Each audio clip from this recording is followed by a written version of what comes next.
What's going on, everybody? Welcome to episode 216 of Cocktails in the War Room. I am your host, Mistress Carrie. Welcome to the War Room. What's going on, everybody? Chris is here. Kim, Christine, Ash, Christina, all joining us in the War Room. If you're here for the very first time, first of all, I'm Mistress Carrie. Thank you for hanging out with us tonight. Second of all, welcome to my War Room, which, if you're new, you may not know, is a room dedicated in my house to all of my military stuff, all of the souvenirs that I've brought back from my trips overseas, my family's military kind of legacy and collection, and it's also where the bar is. Hey, over here. And we started meeting here on March 14th of 2020, and we did 80 nights in a row during the height of the pandemic. And then we turned Cocktails in the War Room into a weekly show when we launched the Mistress Carrie podcast back in June of 2020. And this is episode 216. So if this is your first time in the War Room, let us know in the comments.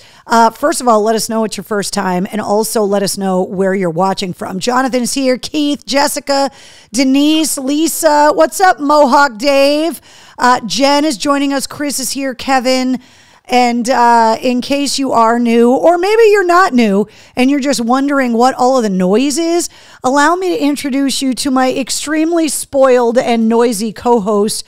This is Wednesday, otherwise known on Instagram at Wednesday the Goth Pug, if you're looking for her. And she is all sorts of wound up tonight. So what's up, Alexis? Hi, Walter. Hey, Lou. Louise is here as well. Donna, what's going on? And Wednesday is sporting some of the new toys you guys sent her last week.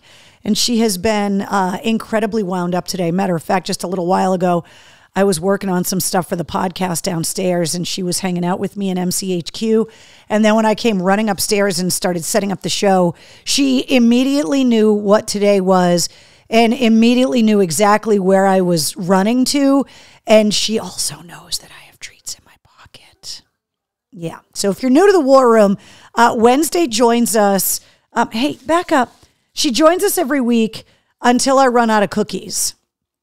And then she usually leaves for a while. And then she comes back to see if there's anything in the mail call. And yeah, you heard those magic words, Wednesday. Let me adjust your pug cam. And then she comes back to see if there's something in the mail call for her, because you guys have been known to spoil her. Eric says, Carrie, I have to share something. When I come home to Boston, I got so homesick.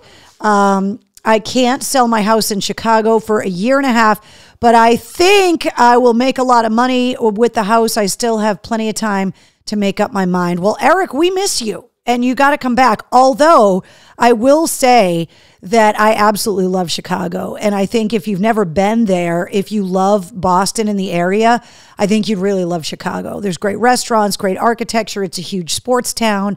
The people seem to, every time I go there, the more time I spend there, the more I realize how similar people from Chicago and Boston are. So it doesn't surprise me that you ended up there, but it also doesn't surprise me that you kind of want to come home as well. So Jen says, hey, Donna, how goes it?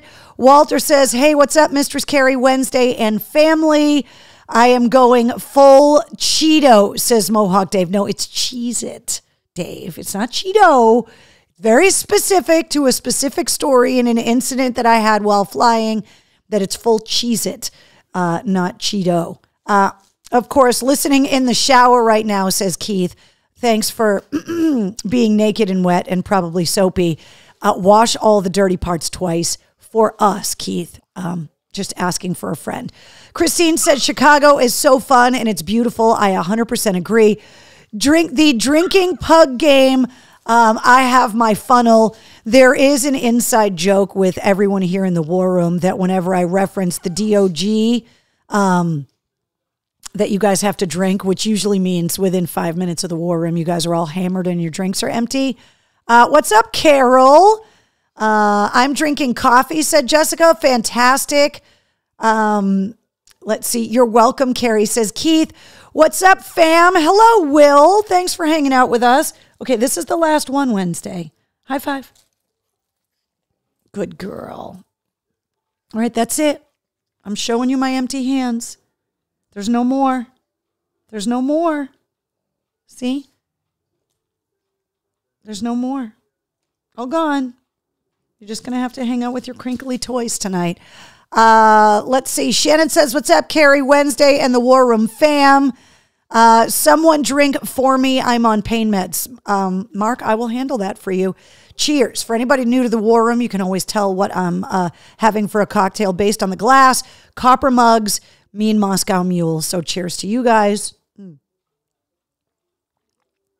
I need to de-tarnish my copper. This is a real copper mug, and it's definitely all kind of patinaed, as they say on HGTV. The Cookie Monster pug. Yeah, exactly. Let's see. Oh, cheers to you, Will. So what's going on, guys? How are you? It's been a very hectic day today, for both good and bad reasons. It's been kind of crazy. Today, I did want to share just one small thing with you guys today, just because it comes up on the podcast pretty often when we talk about mental health struggles due to COVID and all that, and we also talk about it here in the War Room pretty frequently. Sorry, I had to move that. But we talk about it here in the War Room when we talk about dealing with mental health issues, when we talk about mental health struggles. I had to go to a funeral today before the show today, this afternoon when I was on the radio.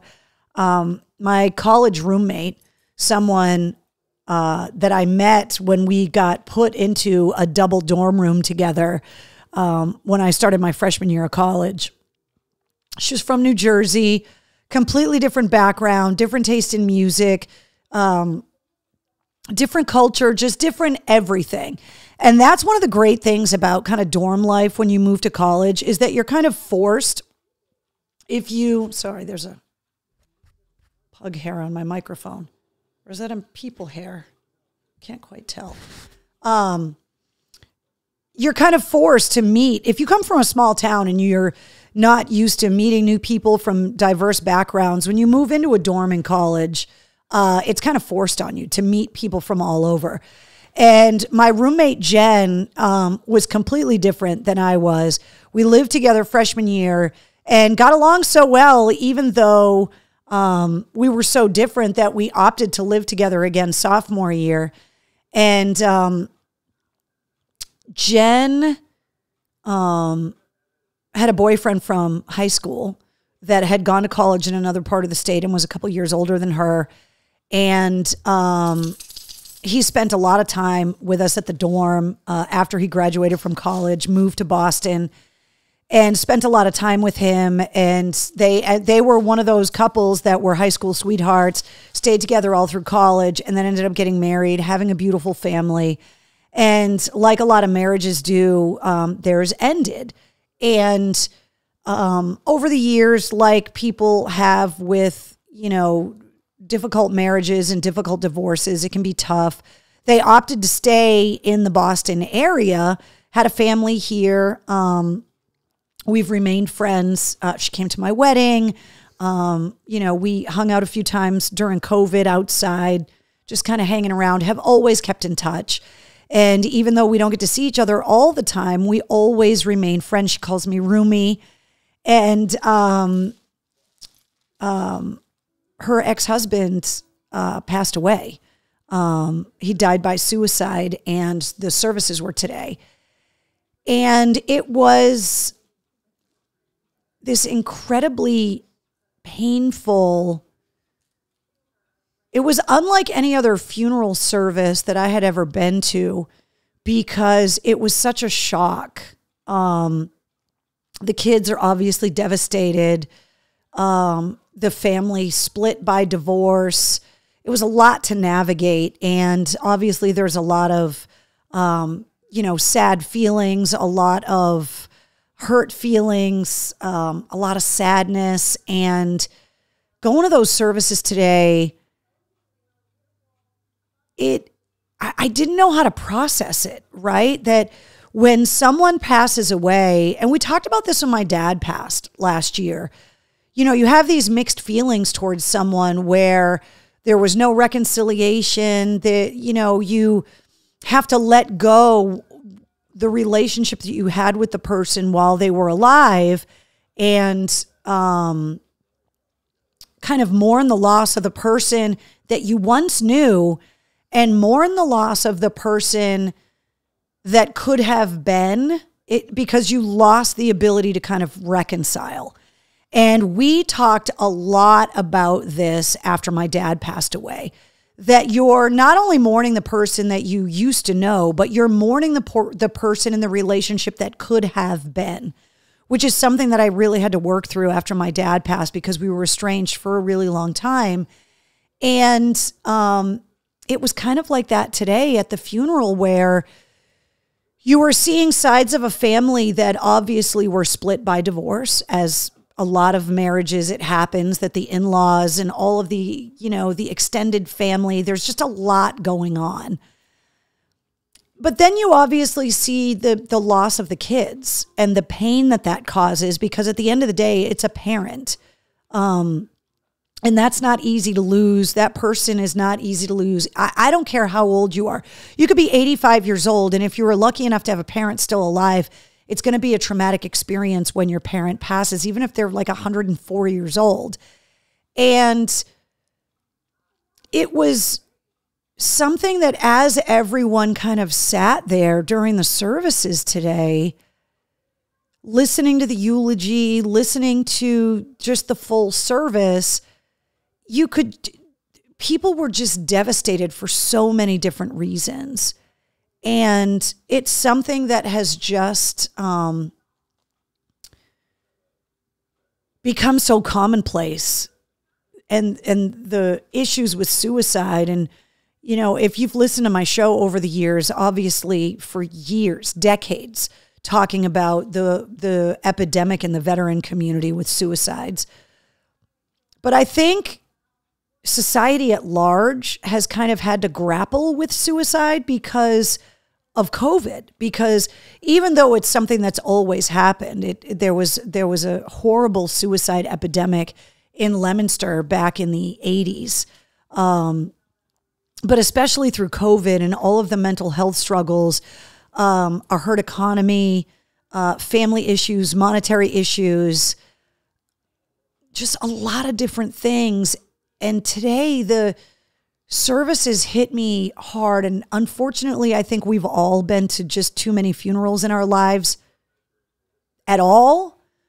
But over the last few years, and we've talked about it here in the War Room, the number of funerals that I've had to go to for different reasons. Today's was different. And there was just nothing anyone could say. Those comforting words when someone that's old passes, or someone that battled a long-term illness, that they're in a better place, and people knew they were struggling, right? Because I think in this case, a lot of people didn't know the depression struggles, and this was such a shock. And the people that knew about the depression struggles, I think you just always hope that things will get better.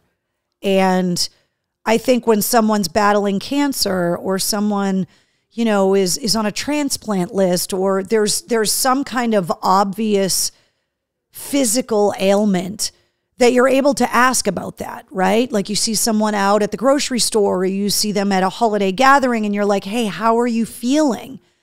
But when it comes to a battle with depression or post-traumatic stress, or any other kind of mental illness, a traumatic brain injury, it's not as easy over the Thanksgiving table to be like, how is that going?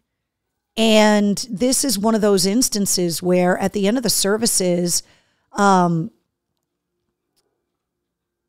was the point in the service where it was time for everyone to leave.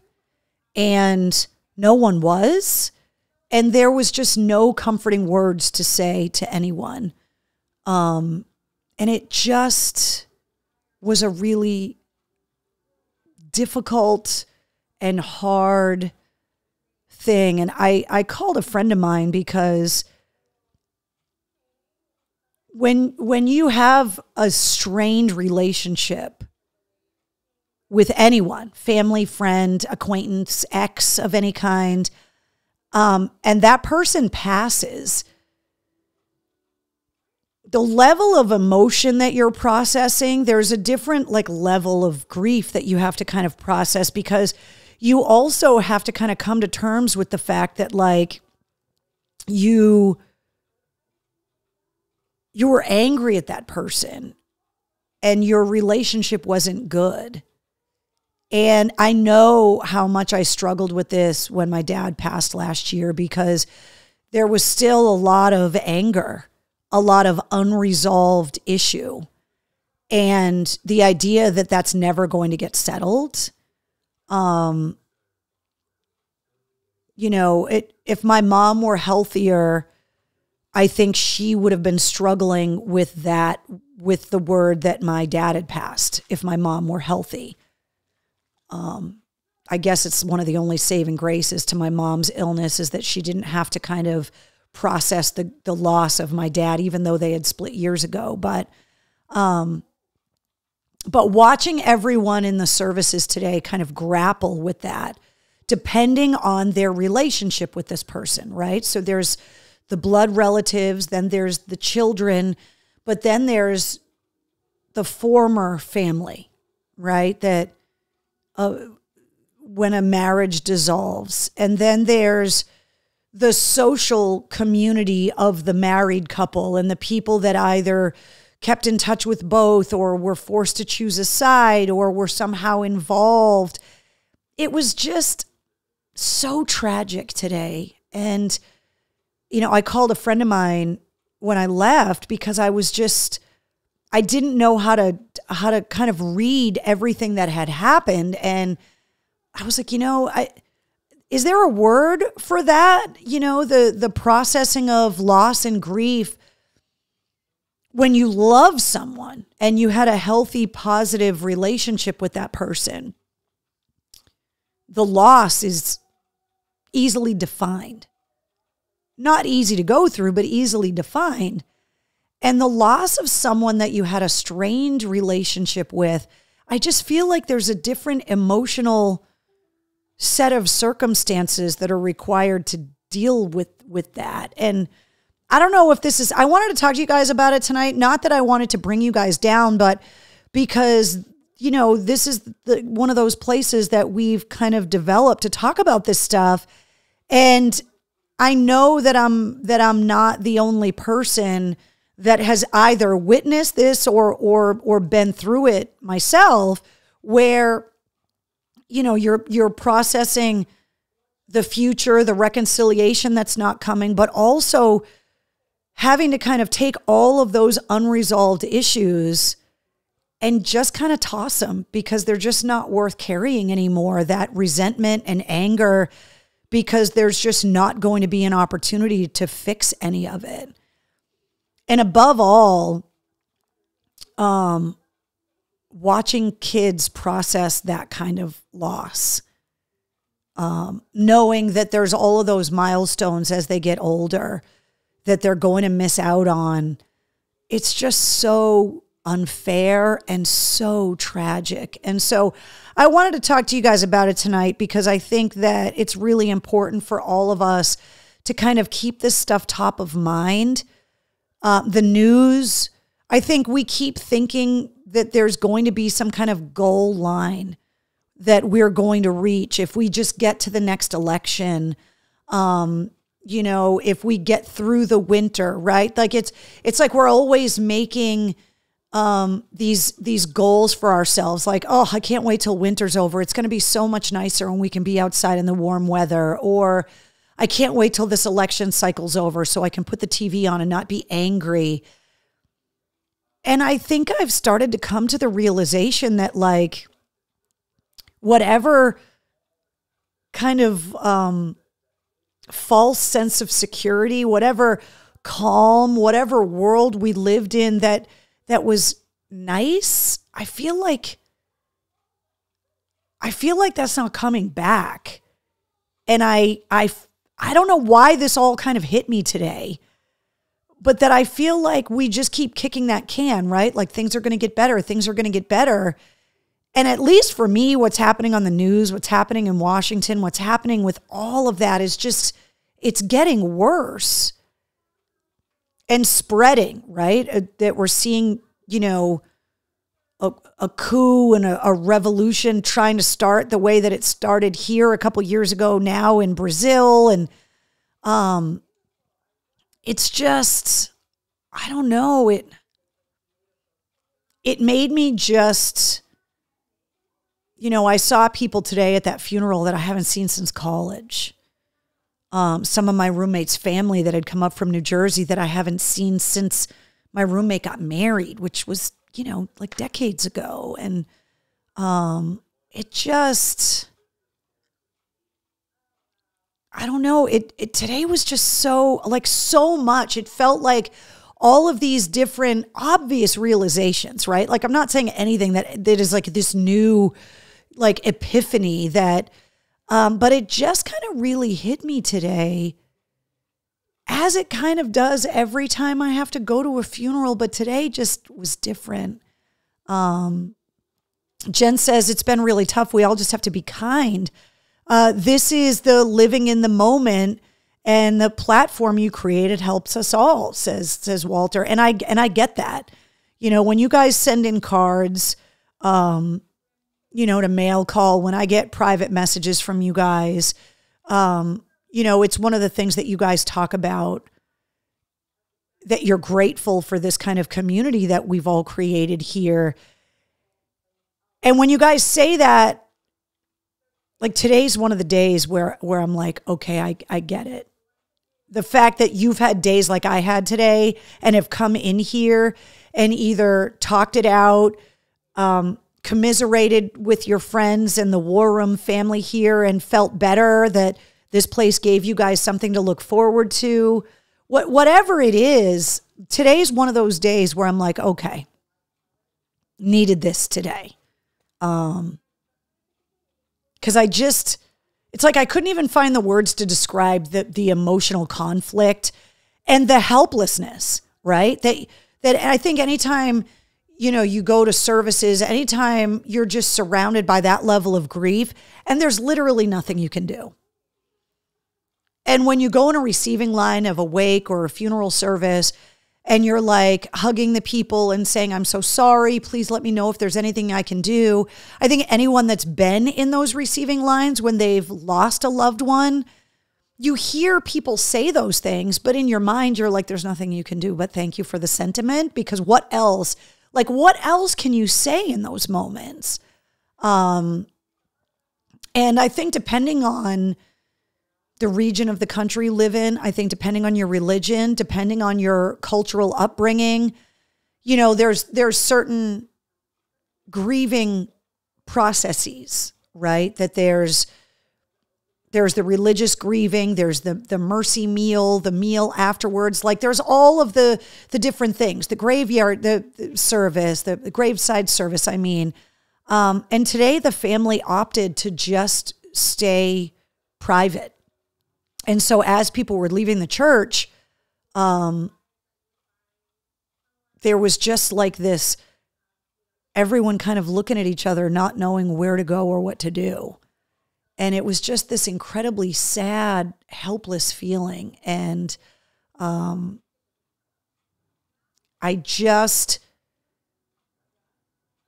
didn't know what to do. And then I also was like, as you guys are saying, we need to be there for each other, says Jessica.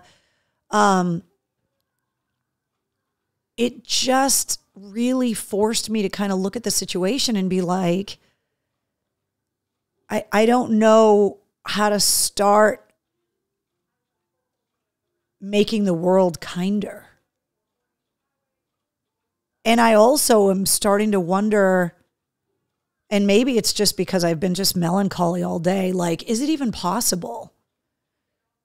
I've always been one of those people that wanted to see a problem and identify a problem and then want to be able to do something to help it, right? To do my part. And today I just left with this helpless feeling like, is there even anything that any of us can do to make it better? And it's such a defeatist mentality. And I hated feeling like that. Hate feeling like this now. And I know that it will subside to a certain extent after, all the things that they say. A good night's sleep, time heals all wounds, like all of those kind of things. But it just was such a horrible day. And I know, Eric says God makes it possible. And I know that depending on your creed, depending on your faith, there are different ways of looking at it, right? Like there are religions that, believe in reincarnation and that, or there are religions where the person is in a better place and that you'll see them again one day. But I'm talking more specifically about the universal experience of all of us here, whether it be in this country or on this planet, because what are there, 3,000 religions on the planet? I mean, billions of people have died over the argument of which religion is right? So it's like almost taking the religious part of it off the table because we can't seem to agree on that. Like trying to agree on a human level or a national level or anything. It just, Lisa says, I had a bad day too. It just, Donna, 100%, Donna, it just fucking sucks. There you go. Today sucked.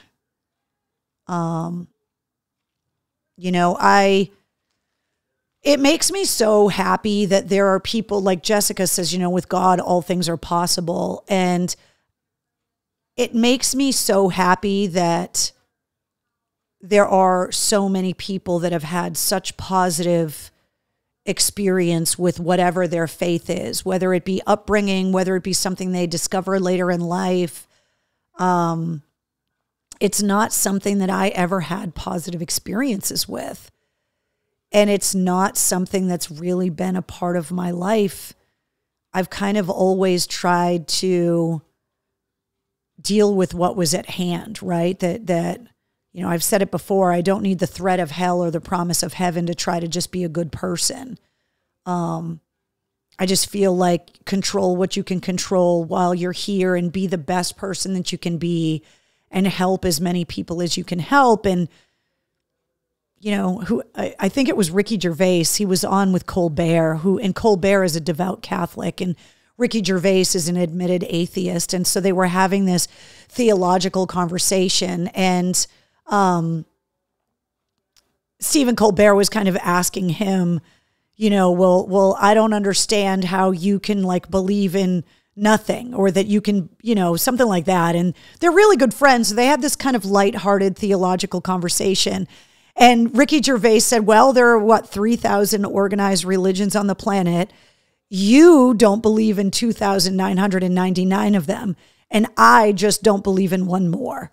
And I've never kind of heard that kind of conversation put so well. And Stephen Colbert and their friends sat back in his chair and he was like, wow, okay, I kind of get that.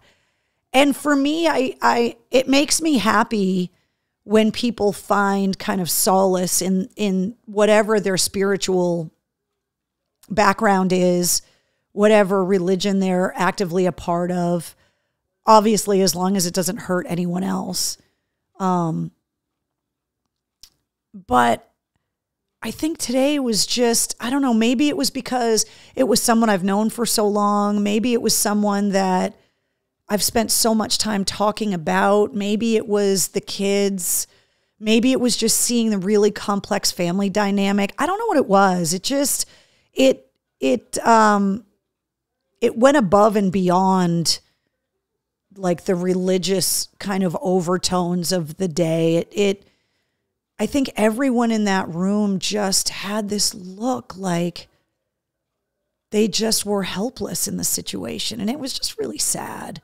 So I just wanted to kind of talk about it today, just to kind of let you know that if you're feeling like that, you're not alone. And B, that if you had any kind of unresolved things, especially when it comes to divorce, which was a huge reason why my dad and I were estranged.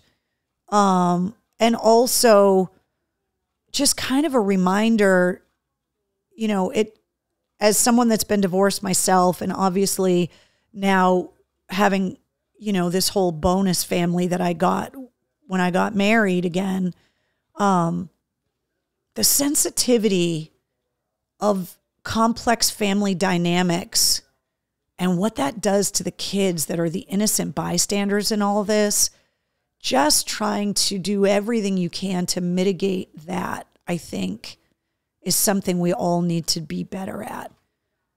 I think it's just become so commonplace that people get divorced and parents might not realize how involved their kids are and all of that stuff. I was an adult when my parents got divorced, so it was a little bit of a different situation, but just to encourage everybody to just, you know, you don't have to get along with people, especially people that hurt you, but the collateral damage of it all, to try and mitigate all of that.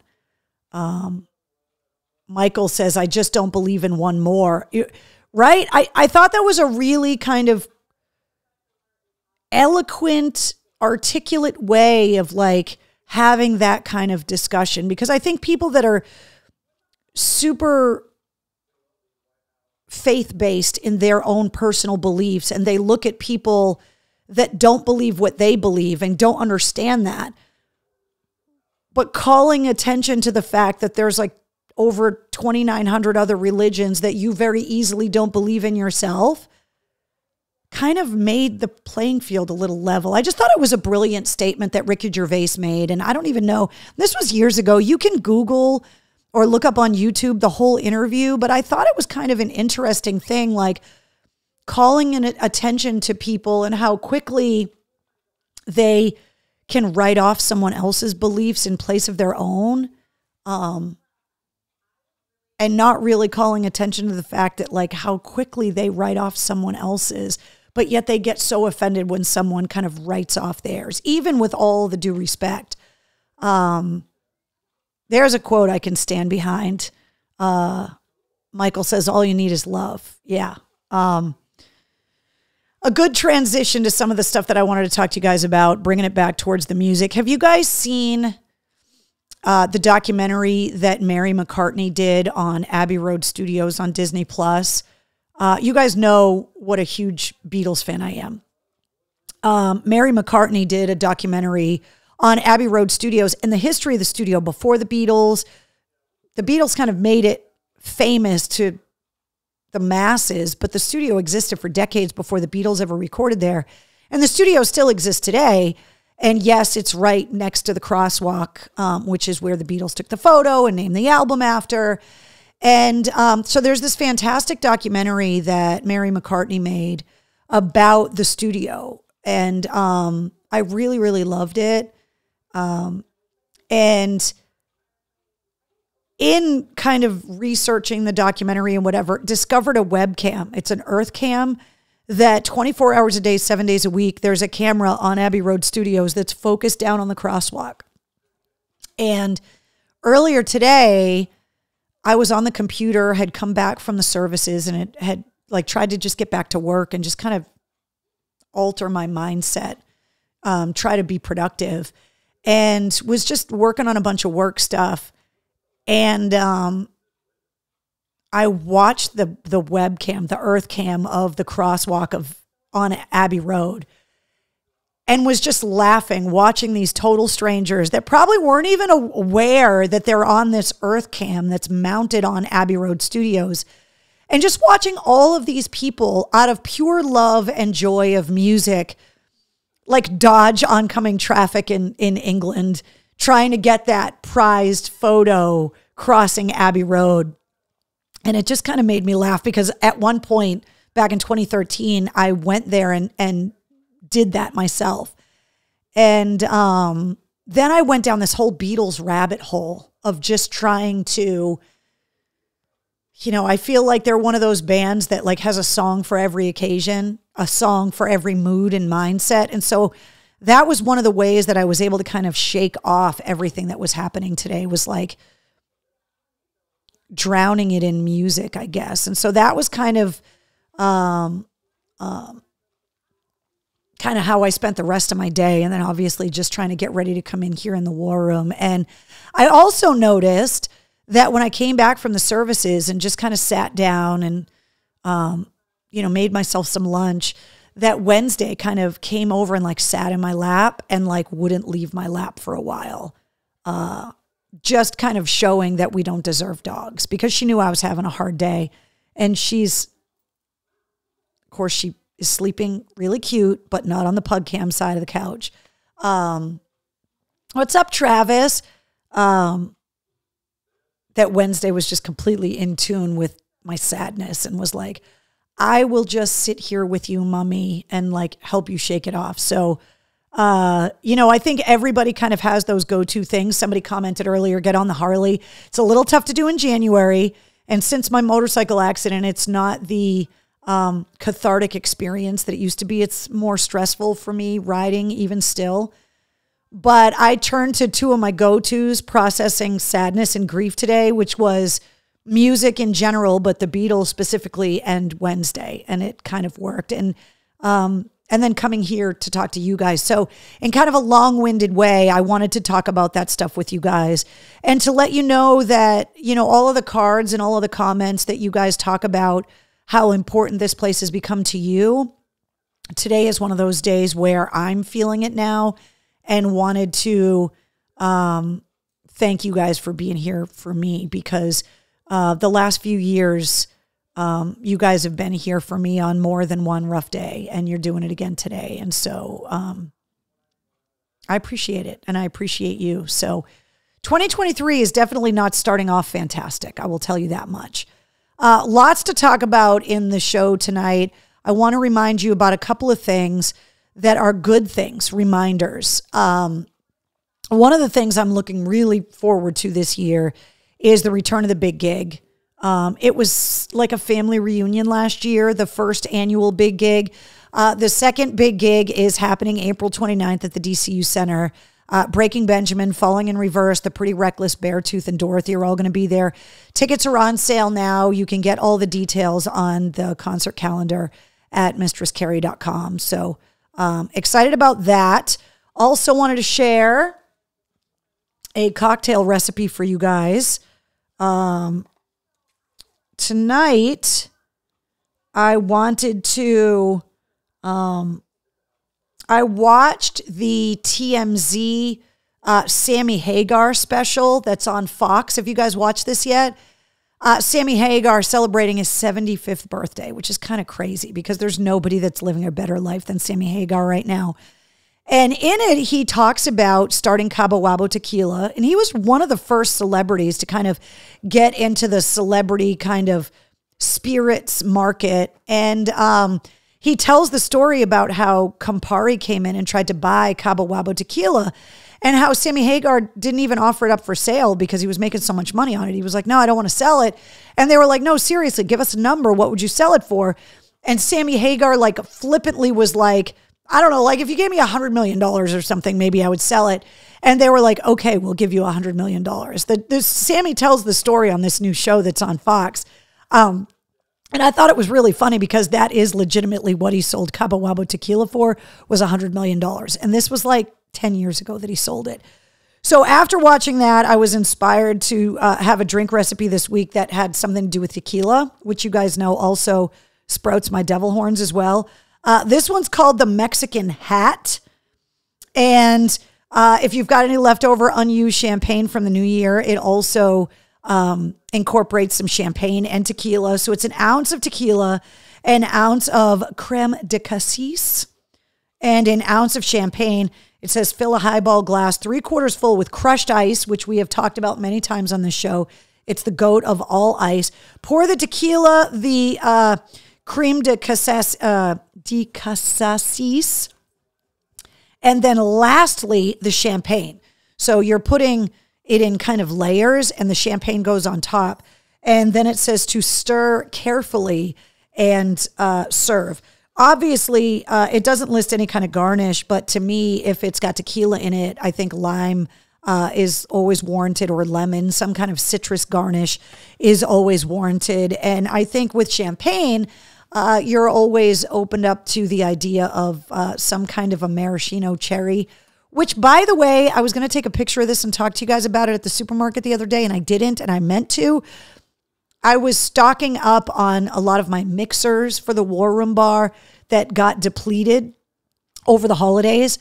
I had to pick up a bottle of grenadine, a new bottle of lime juice, and I also wanted to go and get a new jar of maraschino cherries because, as you guys are aware, my sister and I drink mimosas in the morning on Christmas morning and Thanksgiving morning while we're cooking.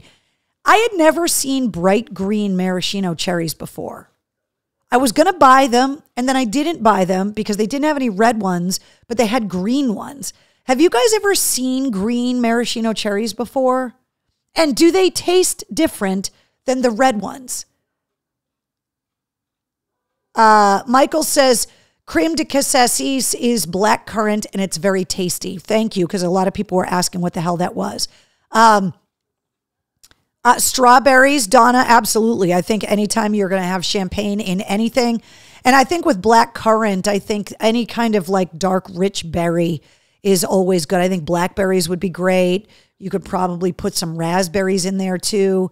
They're used in fruit cake. That's what the green chunks are in fruit cake, or green maraschino cherries? Really? I always wondered what those green globs were because I refused to eat fruitcake. My dad loved it.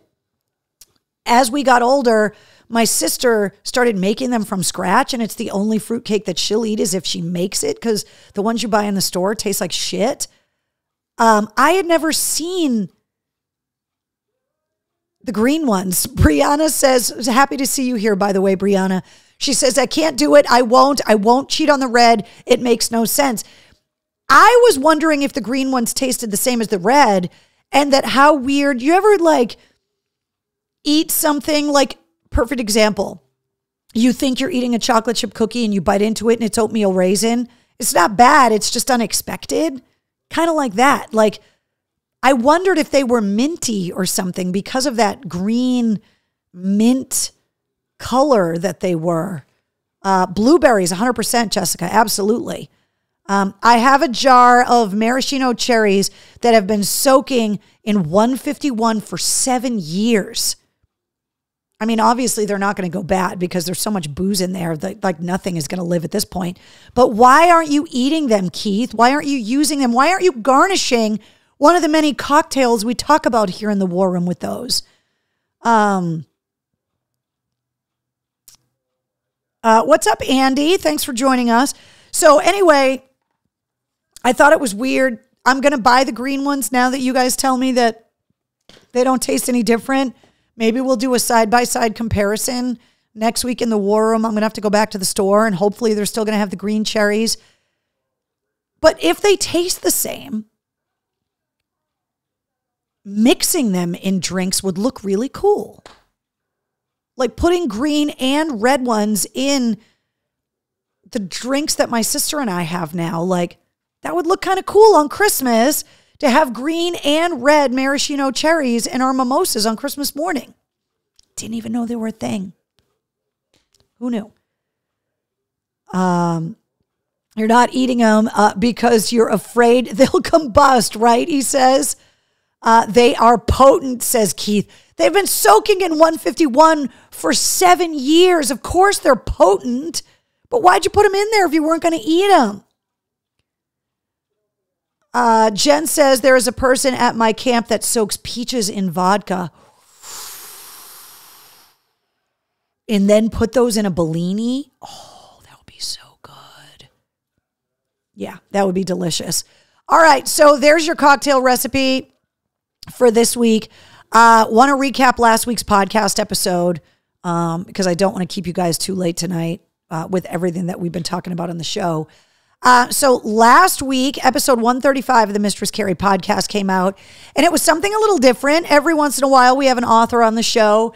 Martin Popoff, incredibly established writer who has written over 115 books. I actually have a shelf in the room where we never determined what we were going to call that room, but where I fill all of the orders on MCHQ, there's a bookshelf in there. And one of the shelves is just filled with like rock star biographies and music related books. And I put Martin's latest book that's coming out on Valentine's Day, Pink Floyd and the Dark Side of the Moon, 50 Years, on the bookshelf, which is why it's not here in the War Room right now. But we looked at the book last week when I told you Martin was going to be on the podcast. It's a beautiful book, really high gloss color pages, big hardcover, fantastic kind of holographic cover. And this book is a deep dive into Dark Side of the Moon for the album's 50th anniversary, which is coming up in March. And Martin not only has written over 115 music-related books, but he also has a really successful podcast on the Pantheon Podcast Network called History in 5 Songs. And so Martin and I really kind of got into a deep discussion about Dark Side of the Moon, the makeup of the song, why people love it so much, the criticism of the album, the ties to The Wizard of Oz, and I had no idea. Had you guys ever heard the Dark Side of the Moon comparison with, what is it, Paul Blart Mall Cop, that movie? You guys have heard that when the lion roars at the start of Wizard of Oz, you hit play on Dark Side of the Moon, and like the first half of the movie or whatever is like, it syncs up perfect. Martin is the one that brought up to me that like, is it Paul Blart? Is that the guy's name? The movie Mall Cop? That it syncs up with Dark Side of the Moon too. I had never heard that before, and Martin brought it up this week, and I thought it was very strange. Andy says that looked like a cool book. If you're a Pink Floyd fan, especially a lover of Dark Side of the Moon, I think it would be a fantastic book to add to your collection. Trina talking about drinks. I made homemade limoncello with coconut rum. So yummy. Yes. All the yes. Christina says Pink Floyd and Dark Side of the Moon. Yeah, but if you guys heard the Mall Cop movie, is it Paul Blart? Can you guys? Yes, Paul Blart. Okay. Filmed at the Burlington Mall. Yes. Okay. Did you guys know that you can sync that up with Dark Side of the Moon too? Because I did not know that until Martin brought it up. I haven't done it, and I haven't done a deep Google dive into this whole thing yet, but now I kind of want to try it, which is kind of hilarious. I had never heard that one. So Martin and I talked a lot about music and podcasts as well. We talked about kind of the heyday of rock and roll, like in the 70s, or at least the big album rock stuff that, just all of the huge 70s bands. And one of the other things that I addressed earlier, the documentary about Abbey Road Studios, because that's where Dark Side of the Moon was recorded. And in that Mary McCartney documentary, If These Walls Could Sing, separately, obviously, but Nick Mason, Roger Waters, and David Gilmour all appear in the documentary talking about the recording process of Dark Side of the Moon, and that the Beatles were in another studio at Abbey Road Studios recording as well, and that at one point Pink Floyd had been invited to go down and kind of kiss the ring, as they said, and go and meet the Beatles, and they had no idea what they were working on. And I can't remember what they said in the documentary about which album the Beatles had been working on when they met the guys in Pink Floyd. But good night, Tracy. She's got to get up early in the morning. But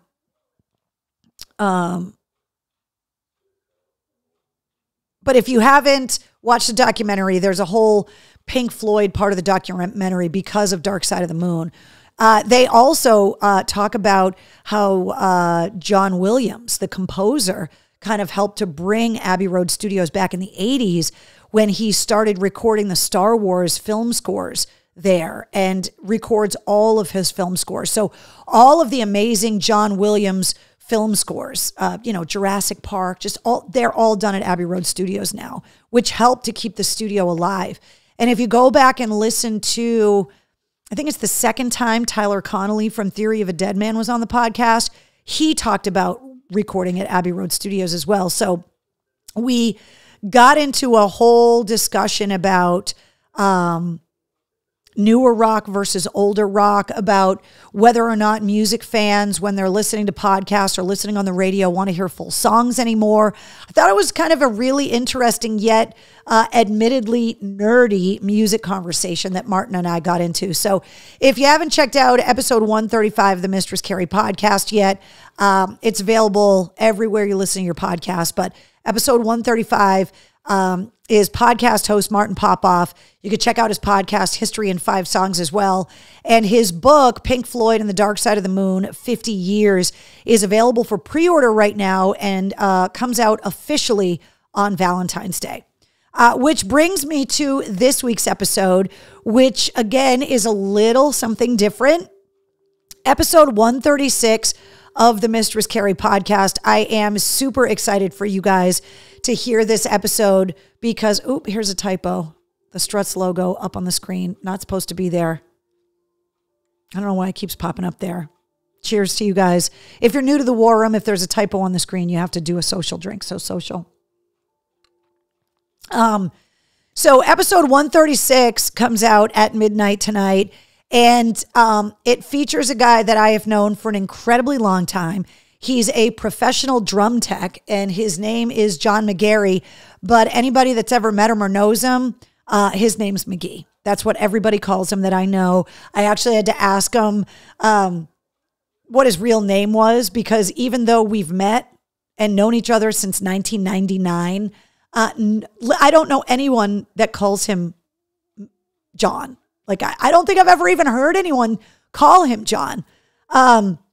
If you are not familiar, and I wouldn't expect you to be, McGee is a local Mass guy. He is a professional drum tech that has worked with everyone from Mike Portnoy, Mike Mangini, Morgan Rose, most recently Joey Kramer from Aerosmith. He's his drum tech. And he has been working for about 27 years as a full-time professional drum tech and has been touring for the better part of 27 years. And just like the Frank Scambolone episode, which I think is episode 32, who is the front of house engineer that I had on the show, being able to bring you guys the stories of the people that work behind the scenes, for me, I think is really interesting, even though it's one of the things that I used to do, that I used to be a tech as well, is I feel like when you hear from the people that help to make the finished product, whether it be the people that help to make the instruments that our favorite bands play, whether it be the recording engineers and the producers that help to make the albums in the studios, whether it be the people that actually run the studios, like Will Turpin from Collective Soul, working with new artists, and then also working with the crews that not only help to make the show look the way that it does and sound the way that it does, but these guys also have access to the artists that we love in a completely different way than we do. And McGee and I talk about this in detail. This is him in MCHQ, by the way. He came to the studio to record the episode. Because as McGee talks about in this episode, there's a lot of downtime that the techs spend with the artists on travel days when they're driving in the buses. There's a lot of time backstage, a lot of late night stuff, delays at airports, hanging out together. In a lot of ways, and I've made this comparison, admittedly not the exact same way. But in my experience and in what a lot of you guys have told me that are members of the veterans community, the embracing the suck, making the light out of the really difficult times, and also the really funny times, the down times, the ball busting, the practical jokes, those similarities exist between the professional music world and the military world. And I've seen it play out in both ways. The hurry up and waiting concept, this food sucks, how much hot sauce can we dump on it to make it taste good? just ridiculous layovers and travel delays. I think anyone that's been in the military, knows how arduous constant travel can be, being away from loved ones.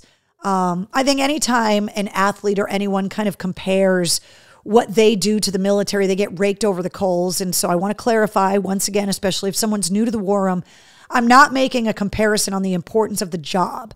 I'm making the comparison in the camaraderie of the people within the community, being able to make light of tough situations, ridiculous situations, boring situations, and how close those friendships can become, forged in difficulty, ball busting, nicknames, downtime, kind of all of that kind of stuff.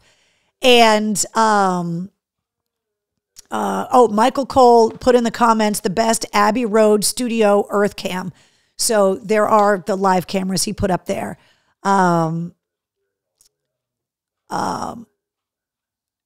I think anyone that's ever worked in that kind of an environment where you were forced to travel a lot, be away from your family a lot, and kind of deal with a lot of stress and difficult situations, I think those are the situations that we don't hear as much from when it comes to the musicians and the crews.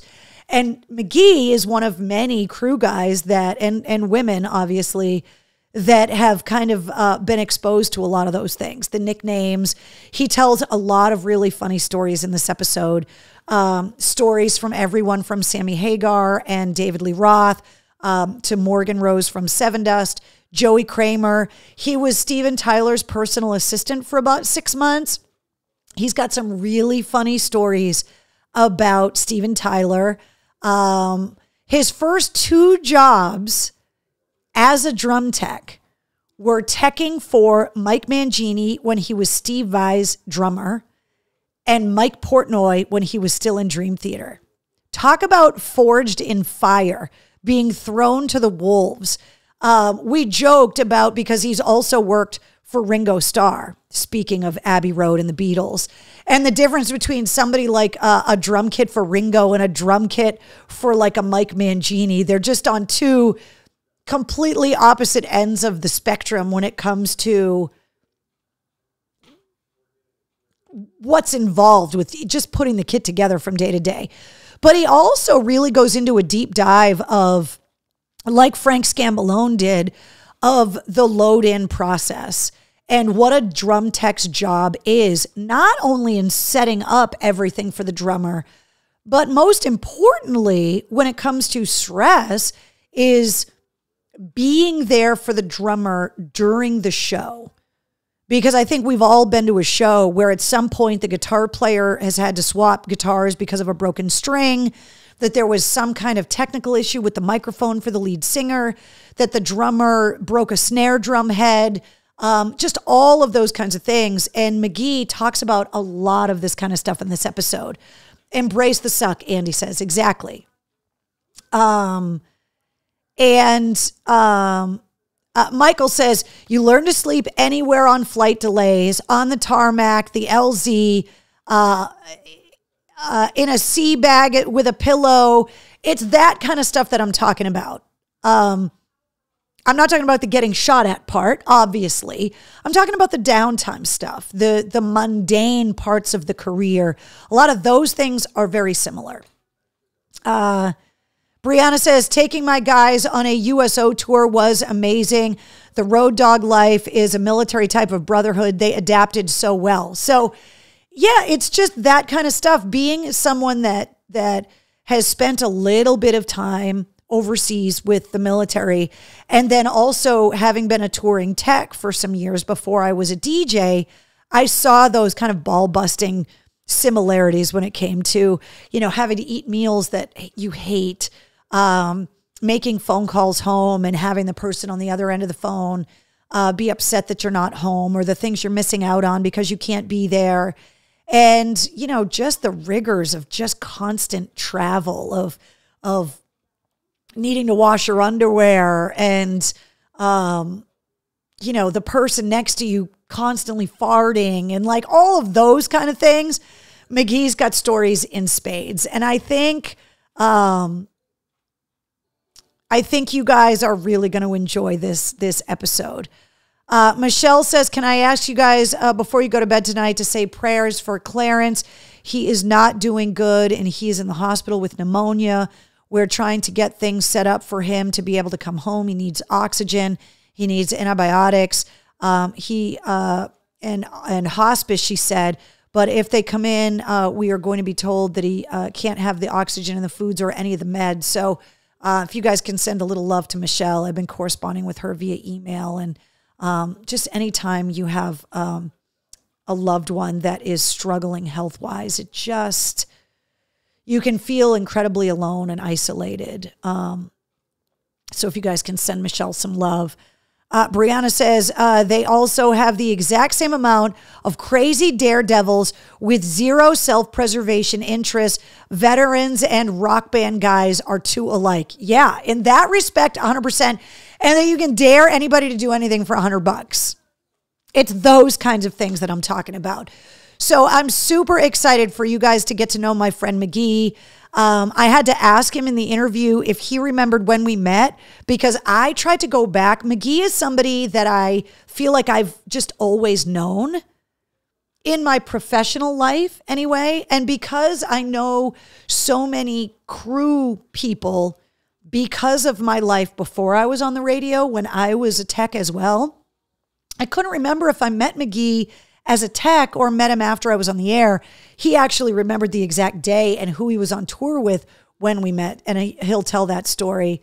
Andy says, I was a tour bus driver for former Doobie Brother and Steely Dan session man Michael McDonald through New England and New York in the summer of 1990 until the band went to Europe. 1 month later, they came back and had a room and tickets waiting for me and my girl at the time of their show at the Westbury Music in Long Island. Had to come backstage with her, and he introduced us to Steely Dan singer Donald Fagen, who I had a 20-minute conversation with about music. Super cool guys. Yeah. At the end of the day, and I've said it before, it's like actors want to be athletes, athletes want to be musicians, musicians want to be actors. And I think somewhere in there, military personnel, because there's always such reverence when it comes to musicians and actors and athletes, when it comes to military personnel, that it kind of all, it's like one of those Venn diagrams where they kind of all bleed into each other. So,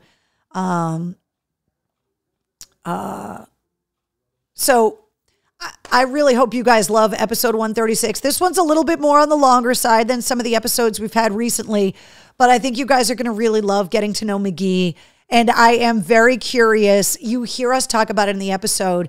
I think he is very curious what you guys are going to, or how you guys are going to respond to him, because he doesn't sit in front of microphones very often. Being interviewed is not something that McGee is used to. For me, interviewing someone that I've known for 20 some odd years was very strange as well. And so feedback on this episode is not only welcome, but it's anticipated. And McGee is definitely curious how you guys react to some of the stories and stuff. So that episode goes live at midnight tonight. And as always, a reminder that if you subscribe and follow the Mistress Carrie podcast, not only do you get the weekly episodes every Wednesday, but you get the sit reps Monday through Friday as well. That's all of your rock news, all the headlines in music, and all of your entertainment updates as well. And it comes in right around 5 minutes or so, give and take a little time. Sometimes it's a little late. Sometimes it ends a little early. It just depends on the news of the day. And another reminder about all of the places that are listening to the Mistress Carrie podcast, 139 countries and going. So getting to that 140 countries mark is going to be tough, but there's a ton of different places that you can listen to the podcast, depending on where it is that you live. There's a couple places that are exclusive to India, JioSaavn and Ghana. We've talked about extensively in the past, but all of the big podcast outlets, all of the different podcast apps, wherever it is that you listen to your podcast, you can definitely find the Mistress Carrie podcast. All right. Big announcement came today when it comes to music headlines. Huge. And not just for the obvious that the lineup of Boston Calling has been released. But if you look at day number 1, the Foo Fighters are back.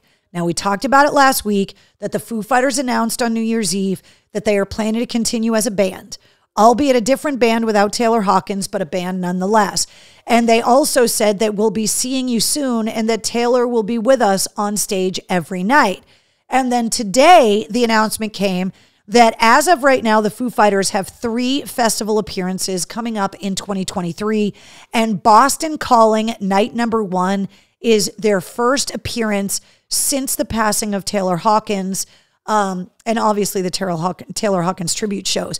Boston Calling 2023, welcoming headliners that include the Foo Fighters, the Yeah Yeah Yeahs, the Lumineers, Alanis Morissette, Paramore, Queens of the Stone Age, the links, everything you need for all of the details on this massive announcement. Boston Calling happens Memorial Day weekend at the Harvard Athletic Complex.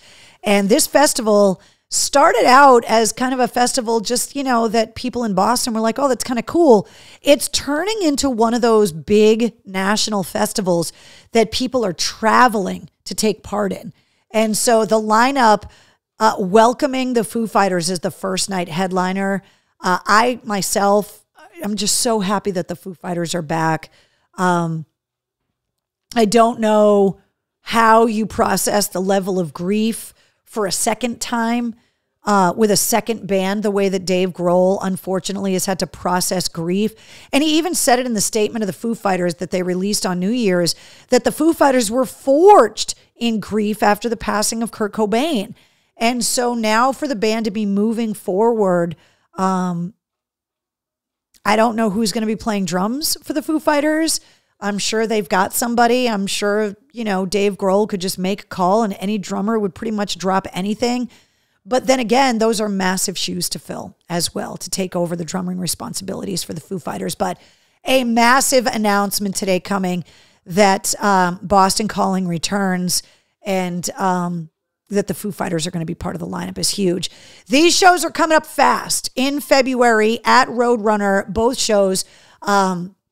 The first one, February 8th, Alter Bridge, Mammoth WVH. This is going to be one of the first times that Wolfgang Van Halen, he's in the studio right now finishing up the sophomore album from the band and then going out on the road with Alter Bridge and also Red. That show on February 8th at Roadrunner.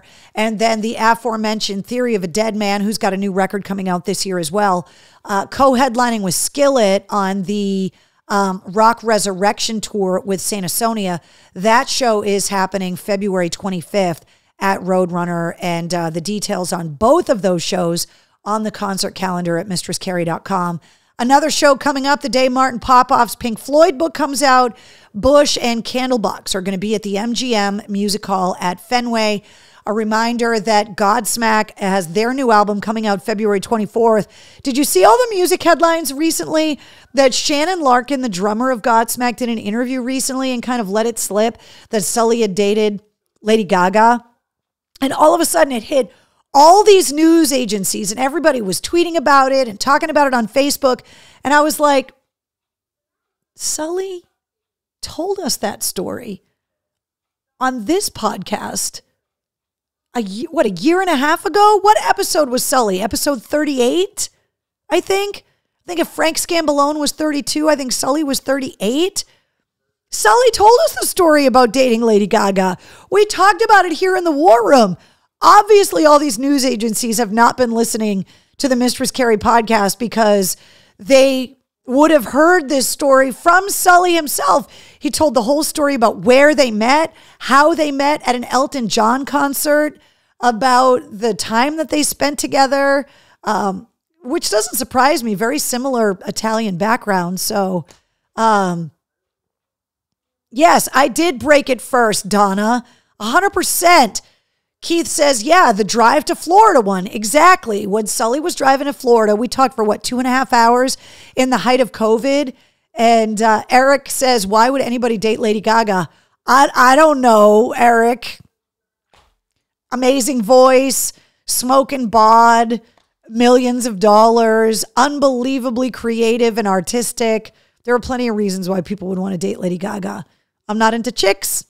Otherwise, I would maybe want to date Stephanie Germanata, as she's known on her birth certificate. So yeah, I thought it was really funny that all of a sudden now everybody is freaking out that Shannon Larkin kind of let it slip that Sully dated Lady Gaga, albeit briefly. Sully talked about it on this show first. Also, Anthrax and Black Label Society. This show is coming up fast as well, February 5th at the House of Blues. There's also a show, I believe, February 3rd. I think it's down at Mohegan. Both of those shows are listed on the concert calendar. And then the Foreigner Farewell Tour with Loverboy, something to look forward to in the heat of the summer as it starts to get really cold. In the height of the winter here in January. So the Foreigner Farewell Tour with Loverboy is coming up in August at the Xfinity Center. Lots more shows are getting announced all the time too. Aaron Lewis at Foxwoods, April 22nd. We are expecting and anticipating tour dates for Filter, who are going to be releasing their new album. The single For the Beaten is out now. The Dropkick's coming up fast. This is kind of like the first sign of spring, right? It's the first day in the Boston trifecta, the drinking days, St. Patrick's Day in Boston, the Dropkicks, 17th and 18th of March at the MGM Music Hall, the 19th at the House of Blues, and Jerry Cantrell, who is normally touring with Bush and Candlebox, but he's not going to be at the Bush date at the MGM on Valentine's Day because he's got his own date at the Cabot Theater in Beverly on St. Patrick's Day as well.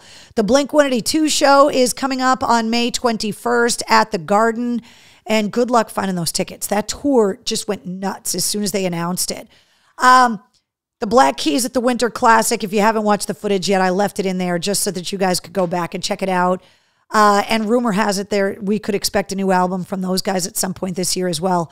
Soulfly at the Brighton Music Hall, that's coming up fast, February 20th. Steel Panther on March 19th at the Palladium along with Crowbot. And Queensryche at the Palladium on April 7th.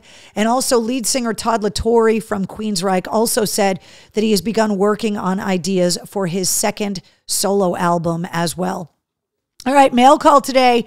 Guys, because of everything that we talked about at the start of the show, I did not have a chance to go and check the mail today. So if you sent something, I apologize for not being able to go and grab it. But it just was not something that was top of mind when I left the funeral earlier today. So we'll get to mail call next week.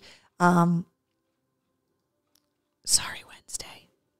As soon as I said mail call, she opened her giant bulbous pug eyes. But now she's just looking at me with this sad thing like, what, there's nothing in the mail? No, not this week, Wednesday. I'm sorry. Want to remind you guys of the Mistress Carrie rack at Joe's Albums in Worcester. One of the big things is that they announced Record Store Day for 2023, which is coming up in April. And this is one of the places that's the best place in my mind to celebrate Record Store Day, which is all about celebrating locally owned brick and mortar record stores. So if you want more details on Record Store Day, that is up on the event calendar or the concert calendar at mistresscarrie.com.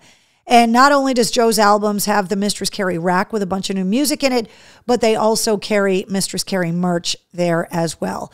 And his name came up earlier talking about birthdays today. Speaking of Donald Fagen from Steely Dan, if you're celebrating your birthday today on January 10th, you share your birthday with Matt Roberts from Three Doors Down. You also share your birthday with Michael Schenker from the Scorpions.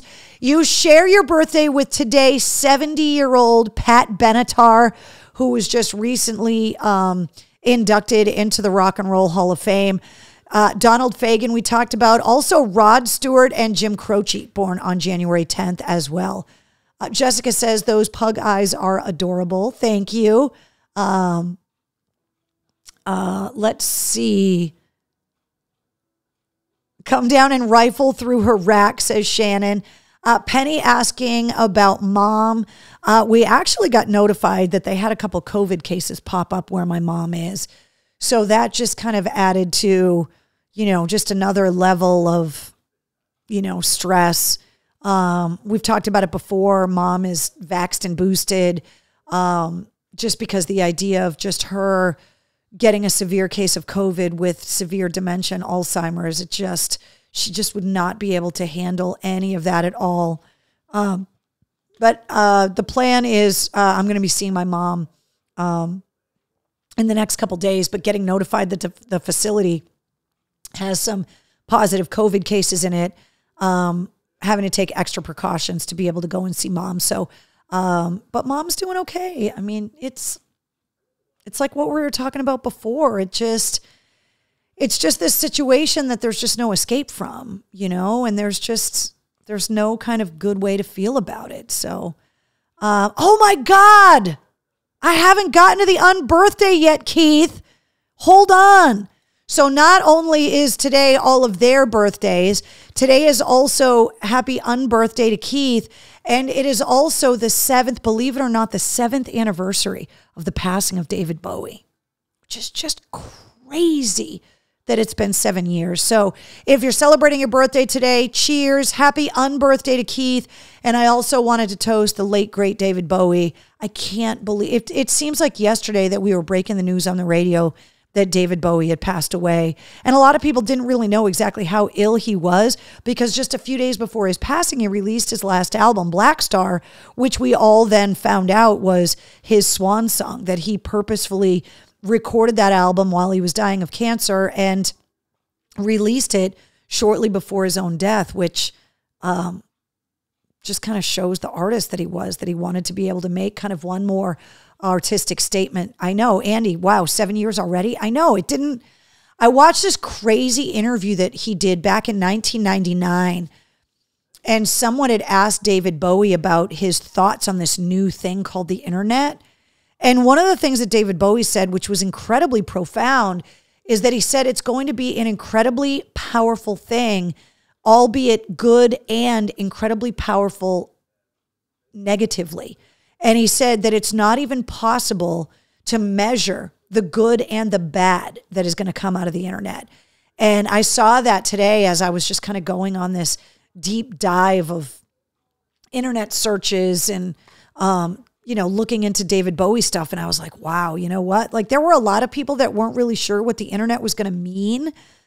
Some people thought it was just going to be like an online kind of encyclopedia, like all of the internet was just going to be like a Wikipedia kind of thing where you could just go and reference. But the idea that the community part of it, the social media aspect of it, the bullying part of it, the fake news part of it, like all of those kinds of things, the rise of hate groups, the violence coming out of all of it, the crimes being committed on all of it. That was what David Bowie was talking about. And he was talking about it in 1999. So, yes. And that January 7th was the anniversary of Neil Peart, which I was talking about on the air because it's a day that I will always associate with Mike Shue, because, it was a day that we kind of turned to Mike being the in-house Rush fan. And Mike turned his show all afternoon on WAF into this amazingly powerful eulogy of Neil Peart and his favorite band, Rush. And so I always associate the day that Neil Peart died with Mike Shue, and just what a fantastic job Mike did of being able to kind of process the loss and the magnitude of the loss of Neil Peart. And then, obviously, the loss of David Bowie as well is another example of, what we've had to process while we've been on the air, talking about the power of music and the love of these artists. So happy unbirthday, Keith. Happy birthday to everybody. Okay, yes, now we have people with no pants on the internet, says Jonathan. Exactly. All right, if you have a Mistress Carrie Backstage Pass, you probably saw the message I put up earlier today. We talk about it a lot. Mistress Carrie Backstage Pass benefits. We do monthly live streams. The next one coming up on January 29th at 7 p.m. I also let you know who is booked for the podcast, so you can submit podcast interview questions. You get travel blog updates. I'm starting to book trips this year to be able to take you guys on the road again, and early access to event tickets and exclusive access to concert ticket giveaways. And one of the shows that I have ticket access, if you have a Mistress Carrie Backstage Pass, is tickets to see Alter Bridge with Mammoth WVH and Red, that show coming up at Roadrunner on February 8th. So if you have a Backstage Pass, you know how to get access to those free tickets. Just log into Patreon. If you don't have a Mistress Carrie Backstage Pass, you can just go to @MistressCarrie on Patreon or click the link at mistresscarrie.com and you can get there. And if you go to mistresscarrie.com, the link to all of my socials are there as well. Twitter, Instagram, Facebook, TikTok, Cameo, YouTube, the Patreon link, they're all there as well. So Jessica says David Bowie was an incredible trailblazer. Yeah, just well beyond his years when it came to a lot of things, and especially adapting to new technology. And embracing it, for sure. So still waiting for the get together. Keith working on it. We talked about it a little bit in the Backstage Pass live stream that I am working on taking the War Room out on the road. It looks like our first opportunity to do that might be in May now. So we're in the very early stages of trying to plan it out. And it also may happen that it's not possible for it to happen on a Tuesday night. So it might happen where we do a special episode of Cocktails in the War Room, possibly on a weekend, to make it a little bit easier for everybody to kind of come out and join in the party as well. So Keith, I'm working on it. The plans are, the ball is rolling slowly, but rolling nonetheless. So I'll become a Backstage Pass member. No need to nag me. Just kidding, says Andy. I've been meaning to do that. Well, there's a lot of different stuff on there. The live streams I love, but also it's just a great kind of place for me to go to work out a lot of ideas. I lean on the Backstage Pass holders a lot to kind of help me work through ideas on a lot of things. So there you go. Yes, as long as the balls roll, Jonathan. The ball is rolling. It's just slow. Uphill in the dead of winter and molasses with a snail pushing it, but it's going, I promise. So that's this week's episode talking about the War Room. The new episode 136 of the Mistress Carrie podcast with McGee, the professional drum tech, comes out at midnight tonight. Thank you guys for being something that I was really looking forward to tonight. Definitely much needed after the difficult day. You guys, like I said before, you guys are just always an incredibly important part of my week, and it brings me joy to know that you find solace here in the War Room when you need it. And I'm incredibly grateful that when I need it, you guys are here for me. So thank you guys for always being here and for being just such an amazing group of people that I know I can always count on, and that I love that you guys count on each other as well. So, all right, that's this week's episode. I will see you guys next week. And the new podcast episode comes out at midnight tonight. Guys, it's going to be a crazy year. There's a lot going on. Keep your eyes on the concert calendar because lots of shows are getting ready to be announced. Lots of stuff coming. All right. Good night, guys.